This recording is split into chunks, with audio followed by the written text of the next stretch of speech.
Hi అండి. శ్రీ మాత్రే song ఛానల్కి స్వాగతం సుస్వాగతం అండి. రామలింగేశ్వర ఆలయంలో రాగి చెట్టు కింద అంజన్న ఉన్నాడండి. చూడండి, రావి చెట్టు చాలా సంవత్సరాల క్రితం నుండి ఉంటుందట. రాగి చెట్టు ఎప్పుడు ఆక్సిజన్ ఇస్తుందట. అందుకే సంతానం కాని వాళ్ళు కానీ, గర్భదోషాలు ఉన్న వాళ్ళు కానీ రాగి చెట్టు చుట్టూ 108 ప్రదక్షిణలు చేస్తే చాలా చాలా మంచిదట. చూడండి ఎంత బాగా ఉందో, చాలా పెద్దగా ఉంది, పెద్ద వృక్షం అండి ఇది.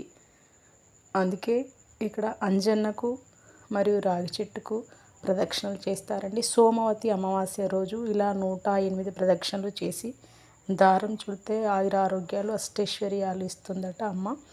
ఇక్కడ నవగ్రహ ఆలయం కూడా ఉందండి. అంజన్న దగ్గరనే నవగ్రహ ఆలయం కూడా ఉందండి. చూడండి, ఇలా ఆంజనేయునికి మరి నవగ్రహాలకు రాగి